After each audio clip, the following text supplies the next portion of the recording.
Hello दोस्तों, स्वागत है आप सभी का कुलदीप नलवा चैनल पर। सभी को जय श्री राम, वंदे मातरम। साथियों, आज हम राज्यसभा की स्थिति के बारे में बात करने जा रहे हैं साथियों। लेकिन साथियों, वीडियो पर चलने से पहले सभी साथियों से निवेदन है कि वीडियो को शेयर जरूर करें और वीडियो पसंद आने पर लाइक जरूर करें। और साथियों, एक लाइक तो बनता ही है, कर दो दोस्तों, एक लाइक तो जरूर करें।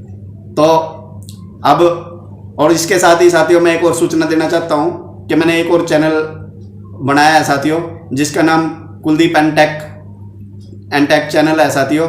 और आप उस चैनल को भी जरूर सब्सक्राइब करें और सब्सक्राइब करने के बाद घंटी वाला बटन जरूर दबाएं और ऑल पर जरूर क्लिक करें साथियों। मैं उस चैनल के ऊपर कुलदीप एंटेक चैनल पर आपको ऐप से संबंधित जानकारियाँ मिलेंगी, ऐप टिप्स मिलेंगी और पार्ट टाइम जॉब के बारे में जानकारियाँ मिलेंगी और वर्क फॉर होम के बारे में जानकारियाँ मिलेंगी। और ऐप से संबंधित यदि आपकी कोई भी समस्या है किसी भी ऐप से संबंधित, और उसकी जानकारी भी आपको उस चैनल के ऊपर मिलेगी। तो बहुत सारी ऐसी ऐपें हैं जो फेक होती हैं और जो बेवकूफ़ बनाने का काम करती हैं, तो उन ऐप के बारे में भी आपको ट्यूटोरियल मिलेगा उस चैनल के ऊपर। तो इसीलिए सभी साथियों से निवेदन है कि उस चैनल पर जाकर के आप चैनल को सब्सक्राइब करें और सब्सक्राइब करने के बाद ऑल पर क्लिक जरूर करें। तो और साथियों, मैं डिस्क्रिप्शन बॉक्स के अंदर उस चैनल का लिंक डाल दिया है, तो आप इस वीडियो के डिस्क्रिप्शन में जाकर के आप उस चैनल के लिंक पर जाकर के क्लिक करके तो आप उस वीडियो को, यानी उस चैनल की वीडियो को आप देख सकते हैं। तो साथियों, ज़्यादा समय बर्बाद न करते हुए चलते हैं हम आज के विषय की तरफ, आज की वीडियो की ओर।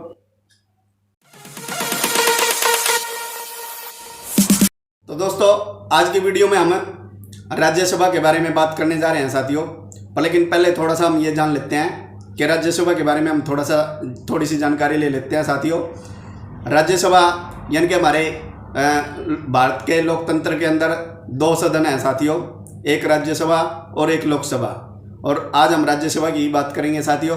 तो राज्यसभा के अंदर 245 सदस्य होते हैं साथियों, और इसके अंदर 12 सदस्य जो होते हैं वो राष्ट्रपति द्वारा मनोनीत होते हैं, और उनको मनोनीत सदस्य कहा जाता है साथियों। और राज्यसभा के अंदर जो भी सदस्य चुने जाते हैं वो 6 वर्ष के लिए चुने जाते हैं साथियों।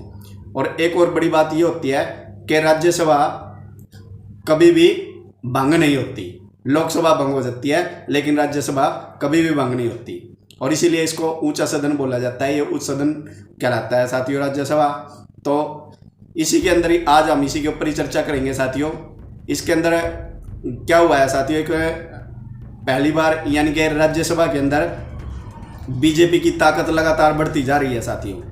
अब बीजेपी की राज्यसभा में 100 सदस्य हो चुके हैं, और 1988 के बाद पहली बार किसी पार्टी ने राज्यसभा में 100 सीटें हासिल की है साथियों। ये बात सत्य है कि 1988 से के बाद किसी भी राजनीतिक पार्टी के राज्यसभा के अंदर 100 सदस्य नहीं हुए साथियों। लेकिन ये 1988 के बाद पहली बीजेपी पार्टी ऐसी बनी है जो 100 सदस्य के पार हो चुकी है साथियों। तो पूर्वोत्तर की 4 सीटों पर अभी फिलहाल 31 मार्च को पूर्वोत्तर की 4 सीटों के ऊपर इलेक्शन हुआ था साथियों, जिसमें से 4 में से 3 पर बीजेपी ने जीत दर्ज कर लिया साथियों। और उस सदन के अंदर पहली बार बीजेपी 100 सीटों का आंकड़ा छू गई है। और 34 वर्ष से पहले की बात है साथियों, जब 1988 के अंदर कांग्रेस के जो राज्यसभा सदस्य थे 1988 में 108 थे। लेकिन उसके बाद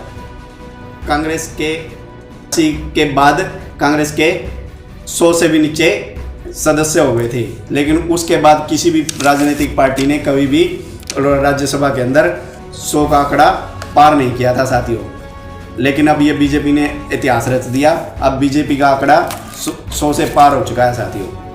लेकिन इसके दौरान ही अब राज्यसभा के अंदर एक और नई बात ये हुई है साथियों, कि नई बात क्या हुई है साथियों, कि पहली बार जो पूर्वोत्तर राज्य थे उन पूर्वोत्तर राज्यों के अंदर पहली बार ऐसा हुआ है कि कांग्रेस का एक भी राज्यसभा सदस्य नहीं है, एक भी राज्यसभा सांसद नहीं है पूर्वोत्तर राज्यों के अंदर। तो अब ये पहली बार हुआ है कि कांग्रेस का एक भी राज्यसभा सदस्य पूर्वोत्तर राज्यों में नहीं है। पूर्वोत्तर राज्यों के अंदर 14 सीटें हैं राज्यसभा की और 14 में से 13 पर बीजेपी का कब्जा है साथियों।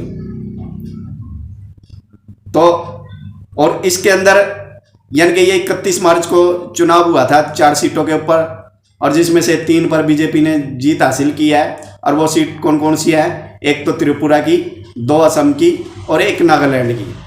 तो साथियों इसमें एक और नई बात ये हुई है कि नागालैंड की जो सीट थी, नागालैंड की सीट के ऊपर बीजेपी ने एक महिला कैंडिडेट को यानी कि एक महिला कैंडिडेट को चुनाव लड़वाया था और वो जीत भी गई, और उसका नाम है एस फांगनोन कोन्यांग। यानी कि आप स्क्रीन के ऊपर भी देख सकते हैं साथियों। तो यानी कि ये नागालैंड की पहली महिला है जो राज्यसभा सांसद चुन करके गई हैं पहली बार। तो ये भी एक नई बात हुई है। और उसके साथ ही साथियों जुलाई जो आने वाला जुलाई है, जुलाई के महीने में कांग्रेस के 13 राज्यसभा सांसद रिटायर होने जा रहे हैं साथियों। और इसके बाद जब ये 13 यानी कि कांग्रेस के राज्यसभा 13 सांसद रिटायर होंगे तो उसके बाद कांग्रेस के लिए ये 13 सीटों के ऊपर चुनाव जीतना बड़ा ही कठिन है साथियों। बहुत ही मुश्किल है कि अब ये 13 सीटों पर कांग्रेस चुनाव जीत सकेगी। तो इसलिए अब जुलाई के बाद कांग्रेस और भी ज़्यादा कमज़ोर हो जाएगी साथियों। इस समय जो राज्यसभा सांसद हैं जो कांग्रेस के, इस समय 32 सांसद हैं साथियों। और लेकिन जुलाई के अंदर यानी कि 32 में से भी कम हो जाएंगे कांग्रेस के सांसद। और लेकिन जुलाई के बाद एक नई बात ये होगी साथियों कि पहली बार ऐसा होगा कि अब विपक्ष में राज्यसभा के अंदर जो सबसे बड़ी जो पार्टी उभर करके आएगी वो टीएमसी होगी साथियों। टीएमसी पार्टी एक ऐसी होगी जो जुलाई के बाद जो सबसे बड़ी पार्टी होगी राज्यसभा के अंदर। यानी कि अब इस समय टीएमसी के जो 13 सांसद है, राज्यसभा सांसद 13 है, और उसके बाद दूसरे नंबर की जो पार्टी होगी वो डीएमके होगी। और लेकिन इसमें एक और नई बात होगी कि जो राज्यसभा की जो स्थिति है वो थोड़ी सी अब अलग ही प्रकार की होगी, क्योंकि अब जुलाई के बाद यानी कि एसपी पार्टी यानी कि समाजवादी पार्टी एक मजबूती हासिल करेगी राज्यसभा के अंदर, और एक आम आदमी पार्टी, यानी कि ये 2 पार्टियां भी उभर करके सामने आएंगी। पर लेकिन साथियों इसमें एक बात ये रहेगी कि बीजेपी के का मुकाबला करने के लिए तमाम जितनी भी विपक्ष पार्टियां हैं, जितनी भी सारी पार्टियां हैं, इन सभी को मिलकर के एकजुट होना पड़ेगा राज्यसभा के अंदर बीजेपी का मुकाबला करने के लिए। लेकिन ये इकट्ठा होने के बाद भी इनके पास फिर भी आंकड़ा नहीं है।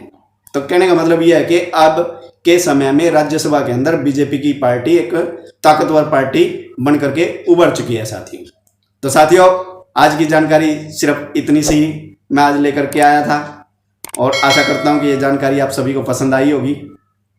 तो फिर दोबारा से नई वीडियो के साथ, नई जानकारी के साथ, तब तक सभी साथियों को जय श्री राम, वंदे मातरम।